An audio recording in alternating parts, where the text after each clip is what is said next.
Here's the headline: Duncan blasts TSA pat-downs, body scans in floor speech. And then I was just talking to him during the break, and he heard Ron Paul and Judge Andrew Napolitano on the show yesterday, so he'll be with us for about 25 minutes, but hopefully the first of many visits. So we'll give a shout-out to WBCR 1470 that we've been on for about a decade there in the Knoxville area.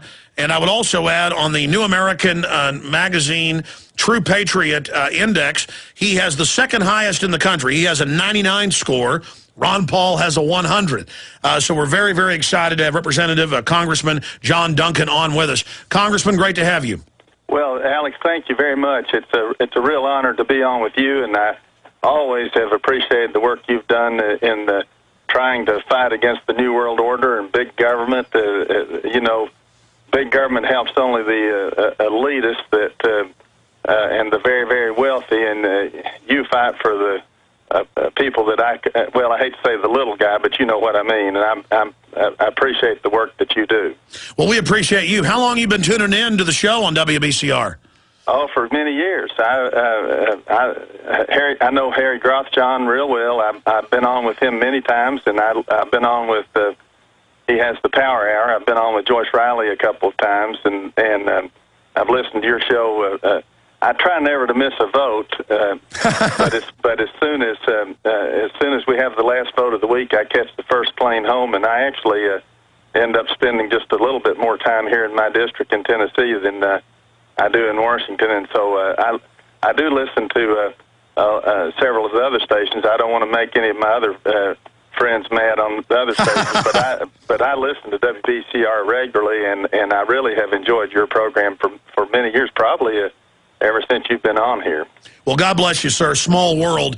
This TSA situation is really becoming a focal point, not just against the abuse and humiliation, but overall a focal point for people's anger. Give us your view on that statement and the fact that every day we learn more. Now they stick the hands in the pants. Now they're removing people's urology bags, colostomy bags, women's artificial breasts from mastectomies. I mean, this is a federal power grab on so many fronts, Congressman. Tell us why you have powerfully spoken out against it. I mean, I know that you're on some of the most important committees. You were previously the House Aviation Subcommittee and top Republican on the House Subcommittee. You'll probably be getting back in as the chairman. Give us, I mean, you're a leading expert in this area. Give us your view on it. Well, I did chair the Aviation Subcommittee for 6 years, a few years ago when Republicans had control of the Congress, and we have a rule on our side that you can only chair a committee or subcommittee for 6 years, but I have been on the Aviation Subcommittee ever since I've been in Congress, and that's now 22 years, and so it's something I'm very much interested in. I will continue to serve on that subcommittee, although I won't be a chairman. I'll be chairman in the next Congress of the Highways and Transit Subcommittee, but I think this body scanner business and these pat downs, I think it's totally ridiculous. I think it's excessive, and I've tried to tell people that if we spend 100% of the federal budget on security, we could not make the country totally, completely, 100% safe. So we need to have a little balance and common sense, and I think we need to come to our senses on this. I think it's far more about money than it is about security. Although I do realize that even though there's a nationwide revolt against this and people are really upset about it, as they should be, I do realize that there probably are half the people who will go along with anything as long as it has the word security attached to it. But I think the TSA has gone too far, and I've spoken out on the floor about this. Of course, another thing I've been concerned about, almost all these federal contracts are sweetheart insider type deals, and I don't like that either. And I think that's present here too. Well, Chertoff, as you spoke on the floor, Benjamin Chertoff, former head of Homeland Security, and Alphonse D'Amato, and there's also some Democrats involved, but the former senator, he's been all over TV. We've played the clips admitting he's making money as a consultant to one company and the head of another division of a separate one. I mean, he's admitted it, and then now they put out a press release last week saying he's made no money from it. I mean, should we have congressional hearings about this? Because this looks like, classic corruption where the general orders a missile system and then 2 years later retires and becomes the head of that company where he ordered the missiles. Well, you've hit on something else that I've been very outspoken about on the floor, and that is that the defense contractors hire all the retired admirals and generals, and then they go back and sign on with these big defense contractors and go back and get just ridiculously excessive and expensive contracts for the Pentagon. In fact, I've said in speeches and in committee hearings that I wonder sometimes if there's any conservatives at the Pentagon, and I can say that even though I believe that national defense is probably the most legitimate function of the federal government, but I still hate to see all the waste and insider dealing that's going on with the Defense Department. But going back to Chertoff, there's something funny going on there, in my opinion, because a year ago, in November of last year, he was on Campbell Brown's show on CNN, and he was talking, he was supporting these scanners at that time, and he didn't mention that he had anything to do with any of the companies until Campbell Brown said, well, in the interest of full disclosure, you represent some of these companies, and having been caught, then he said, absolutely, that's correct. In other words, he admitted after she confronted him with it. And so then there was a story in the Washington Post at the first of this year saying that he had this connection, and his firm got some kind of correction, I think they said, for the headline, but not for the story. So there's been some kind of connection with these companies for the Chertoff Group, and now he's claiming that he never made any money off of it. What he may be trying to say, I don't know, that his group made some money or some other people in his firm, but it still looks like a insider-type deal to me. Well, absolutely. Speaking about the first point you brought up, Congressman, look, the borders are wide open. ABC News reported 2 weeks ago that illegal aliens can walk in and get a TSA waiver and get to rent aircraft. We know that hundreds of boats a week are landing in San Diego and on the island off the coast. That's Associated Press. And that the illegal aliens are just pouring in on the fishing boats. No police, no border patrol. They could care less. Well, you're exactly right. And what I've said on that is this. We've got plenty of security at the airports right now, but there's always companies and people trying to get more and get you to spend more. But I think now these terrorists would probably do something much more spectacular than bringing down a plane. They'd probably blow up a mall at Christmas, or blow up a major sporting event, or poison a water supply, or even blow up a big city subway system. They kill a lot more people, and I think too we're very vulnerable in cybersecurity. We're so controlled by all the computers and so forth now. So we just can't do. We can't go ridiculously overboard at the airports. Well, that's what I'm trying to say. Yeah. I mean, are we going to have minimum wage federal employees that are outside the law and violate due process? Actually, Big Sis, Janet Napolitano, is actually in the news now saying next they want them in malls, trains, boats, buses. We already have TSA doing warrantless searches in areas like New York and Boston. I mean, are we going to have 50 million TSA workers to guard every 7-Eleven? Because, I mean, a real terrorist, I mean, that's just the way it is. The only answer is to have an armed, concealed carry population.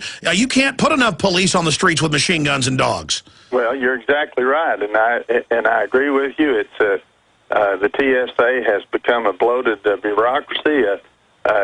Just a few years ago, it had 16,500 employees. Now it's got 61,000 employees, and it's top-heavy with administrators and top staff people that I understand on average make $105,000 a year, and it's just gotten out of control. And I hope that a lot more people than me will speak out on this. But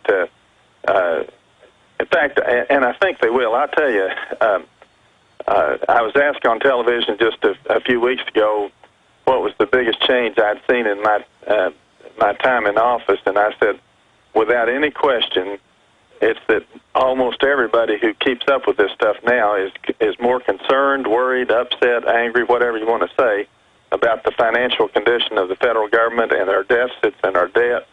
And I think more and more people are beginning to realize that we can't just go crazy in spending. A university professor, University of Pennsylvania professor, wrote an article for the Hill newspaper about a year ago, and he said that the war on terror, that the spending was now far exceeding the threat, and that it had become a major profit center and a funding bonanza for federal and state agencies, corporations, nonprofit groups, and so forth. And as I said earlier, this is all more about money and power than it is about any real threat or real security. Well, if this continues, we'll have to change the American flag to basically an image of a sheep or a ostrich with its head in the sand, and we'll have to get rid of the American eagle and replace it with an ostrich. I mean, since when did the land of the free, home of the brave get like this, where we're so afraid of men in caves, we've got a better chance from dying from a bee sting or an automobile accident. Hundreds die a year from bees and wasp stings. And I mean, it's just so crazy to see the federal government expanding its power. But you're a congressman. You study these issues more than I have. I know that the airlines opt in to have the TSA there. Some airlines are saying, and some airports are saying, they don't want them now. But I mean, at the end of the day, where do you see this backlash going? And what are your biggest problems, Congressman, with what the TSA is doing? And isn't this a 10th Amendment violation to have them on the streets of America and announcing that they want to expand what they're doing? Well, we have expanded all of these federal law enforcement agencies far beyond what they should be, far beyond what is necessary. I mean, the FBI, I mean, I have an uncle whom I love very much who many, many years ago started his career as an FBI agent, and he was just with them for a few years. But I'll tell you, we've expanded that agency far beyond what's necessary, and most of the real law enforcement work is done by local law enforcement people in the first place. And I've even said, for instance, that one agency that we should do away with is the Bureau of Alcohol, Tobacco, and Firearms, and now they've added on the word explosives to it to try to expand their mission. But everything that they do is done best by state and local law enforcement people. And one expert told me that they're nothing but paper pushers now. But I heard you say yesterday that bee sting